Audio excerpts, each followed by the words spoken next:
पैसा, शोहरत, पावर। अगर कोई कार ब्रांड इन तमाम चीज़ों का सिंबल है तो वो है रोल्स रॉयस। Rolls-Royce.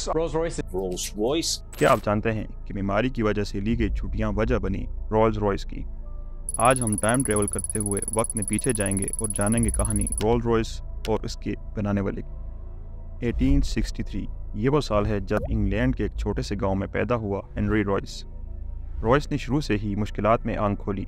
रॉयस अभी 4 साल का ही हुआ था कि उसके फादर का बिजनेस ठप हो गया और सिर्फ 9 साल की उम्र में ही रॉयस का बाप उसे और उसकी मां को हमेशा के लिए छोड़ के चला गया।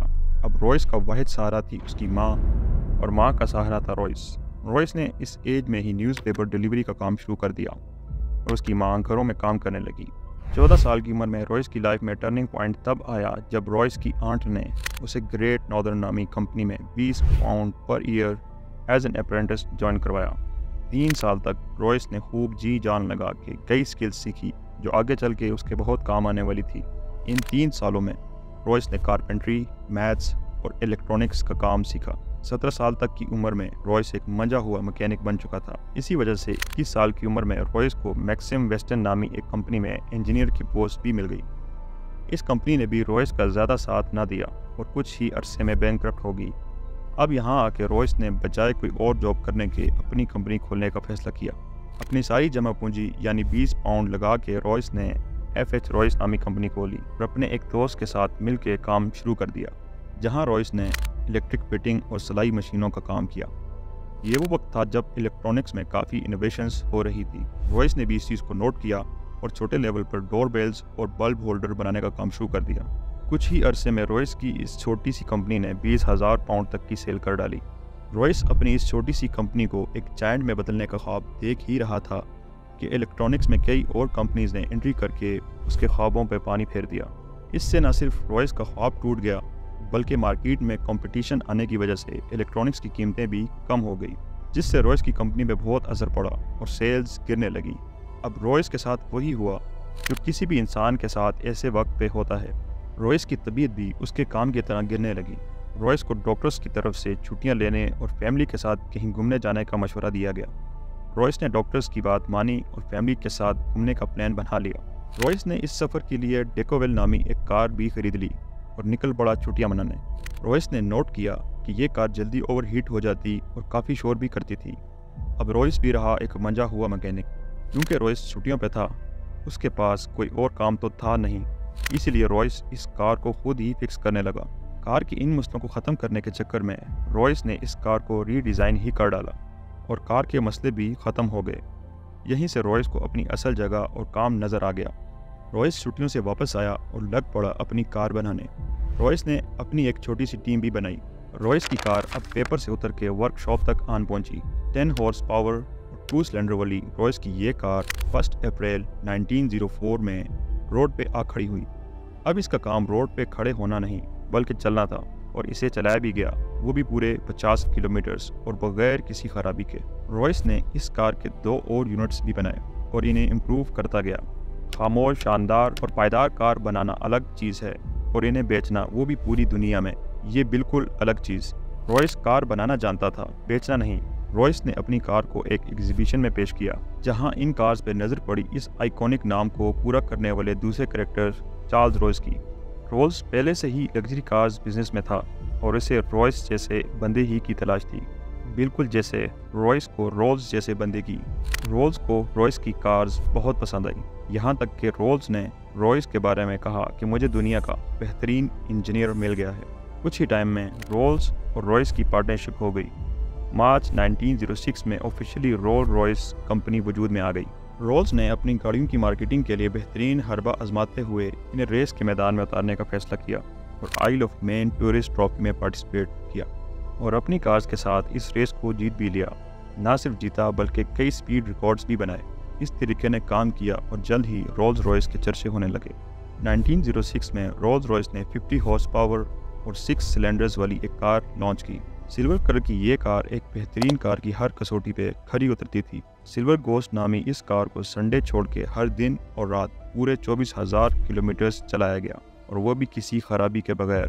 साथ ही ये कार इतनी स्मूथ और खामोश थी, इसके बोनट पे एक कॉइन रखा जाता और बगैर इस कॉइन को गिराए इस कार को चला के दिखाया जाता।